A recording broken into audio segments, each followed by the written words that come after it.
अऊज़ु बिल्लाहि मिनश शैतानिर रजीम बिस्मिल्लाहिर्रहमानिर रहीम अस्सलामु अलैकुम व रहमतुल्लाहि व बरकातुहू। अज़ीज़ान मन, आप सब जानते हैं कि ये माह रजब का महीना है, रहमतों वाला, बरकतों वाला और इस्तग़फ़ार का महीना है। ये वो महीना है कि अगर इस महीने में कोई भी शख्स रोज़ा रखे तो परवरदिगार आलम उसका बेहद अजर सवाब देता है।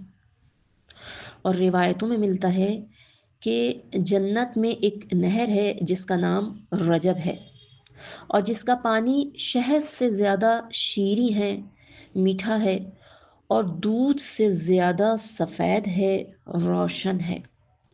और रिवायतों में है कि जो भी रजब में रोज़ा रखेगा तो परवरदिगार आलम उसे जन्नत में रजब नहर का पानी पिलाएगा। उस दिन जब सब अपने नामे आमाल के बोझ तले दबे होंगे, उस वक्त परवरदिगार आलम उस शख्स को रजब नहर से सैराब करेगा और वो शख्स रजबी कहलाएगा जो रजब के महीने में रजब के आमाल करेगा और रोज़ा रखेगा। अज़ीज़ान मन, माह रजबुल मुजर्रब के फ़ज़ाइल व बरक़ात के सिलसिले में कुछ फ़ज़ाइल आपकी समाअतों की नज़र करने जा रही हूँ कि इस महीने की बरकत के हवाले से हमें रिवायत में मिलता है कि सैयद अली इब्न ताऊस रहमतुल्लाह अलैह ने अपनी किताब इक़बालुल अमाल में लिखा है कि हुज़ूर अकरम सल्लल्लाहु अलैहि वसल्लम ने इरशाद फरमाया कि माह रजब अल्लाह का महीना है, माह शाबान मेरा महीना है और माह रमज़ानुल मुबारक मेरी उम्मत का महीना है। फिर आपने रजबुल मुजर्रब के हवाले से इरशाद फरमाया कि जो शख्स भी इसके तमाम रोज़े रखेगा तो परवरदिगार आलम उसके लिए 3 इनामात को करार देगा। पहला इनाम उसके गुज़िश्ता गुनाहों की मग़फ़िरत, दूसरा इनाम आइंदा आने वाली ज़िंदगी के तमाम दिनों में इस्मत, गुनाहों से तहफ़्फ़ुज़ और तीसरा इनाम क़यामत के हौलनाक दिन प्यास की शिद्दत से अमान। तो ऐसे में रिवायत में तहरीर है कि एक बूढ़ा शख्स खड़ा हुआ और खड़े होकर कहने लगा कि या रसूलल्लाह सल्लल्लाहु अलैहि वसल्लम, मैं इस पूरे महीने के रोज़े पर कुदरत नहीं रखता, यानी रजब के पूरे महीने रोज़े नहीं रख सकता, तो मैं इस सवाब को कैसे हासिल कर सकता हूँ? तो आपने जवाब दिया कि तुम सवाब हासिल कर सकते हो अगर अव्वल रजब, औसत रजब और आखिर रजब यानी पहली और 15 और 29 तारीख के 3 दिनों के रोज़े रख लो कि पहला रोज़ा 10 गुनाह के अजर सवाब के बराबर है, फिर 20, फिर 30 यानी 3 रोज़े 30 के बराबर हैं। फिर आप इरशाद फरमाते हैं कि मत गाफिल रहना, इस माह मुबारक की पहली शबे जुमा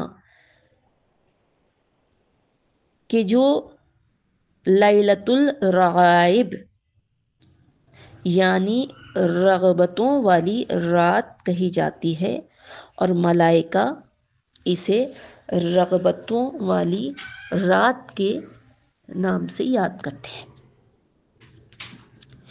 और आगे रिवायत में है کہ اس شب کے لیے حضرت رسول خدا صلی اللہ علیہ وآلہ وسلم سے ایک اسی نماز کے متعلق روایت ملتی ہے کہ جس کے فضائل بہت زیادہ ہیں۔ ان میں سے ایک یہ ہے کہ اس نماز کی برکت سے کثیر گناہ معاف ہو جائیں گے، اور قبر کی پہلی رات یہ نماز بحکم خدا خوبصورت بدن، خندق چہرہ اور صاف اور شیریں زبان کے ساتھ آ کر کہے گی: اے میرے حبیب، خوشخبری ہو تجھے کہ تو نے ہر تنگی و سختی سے نجات پالی ہے۔ وہ شخص پوچھے گا کہ تو کون ہے؟ کہ میں نے تجھ سا خوبصورت، شیریں کلام اور خوشبو والا کوئی نہیں دیکھا۔ تو وہ جواب دے گی: میں تیری وہ نماز اور اس کا ثواب ہوں کہ جو تو نے فلاں رات، فلاں ماہ اور فلاں سال میں پڑھی تھی۔ آج میں تیرے حق کی ادائیگی کے لیے حاضر ہوں، اور اس وحشت اور تنہائی میں تیری ہمدم اور غمخوار ہوں۔ کل روز قیامت جب سور پھونکا جائے گا تو اس وقت میں تیرے سر پر سایہ کروں گی۔ بس خوش و خرم رہ کہ خیر و نیکی کبھی تجھ سے دور نہیں ہوگی۔ عزیزان من، اس بابرکت نماز کی ترتیب یہ ہے کہ ماہ رجب کی پہلی جمعرات کو روزہ رکھیں، اور شب جمعہ میں مغرب و عشاء کے درمیان 12 رکعت نماز دو دو رکعت کر کے پڑھیے۔ ہر رکعت میں سورہ الحمد کے بعد 3 مرتبہ سورہ انا انزلنا اور 12 مرتبہ سورہ قل ھو اللہ احد پڑھیں۔ نماز سے فارغ ہو کر 70 مرتبہ کہیں: اللہم صلی علی محمد النبی الامی وعلی آلہ۔ پھر سجدے میں جا کر 70 مرتبہ کہیں: سبوح قدوس رب الملائکۃ والروح۔ سجدے سے سر اٹھا کر 70 مرتبہ کہیں: رب اغفر وارحم وتجاوز عما تعلم انک انت العلی الاعظم۔ پھر سجدے میں جائیں اور 70 مرتبہ کہیں: سبوح قدوس رب الملائکۃ والروح۔ سبوح قدوس رب الملائکۃ والروح۔ اور اس کے بعد اپنی حاجت بارگاہ خداوندی میں طلب کریں۔ انشاءاللہ تعالی پروردگار عالم تمام حاجات کو محمد اور آل محمد کے صدقے میں اور اس نماز کی برکت کے صدقے میں اپنی بارگاہ میں قبول فرمائے گا انشاءاللہ۔ التماسی دعا۔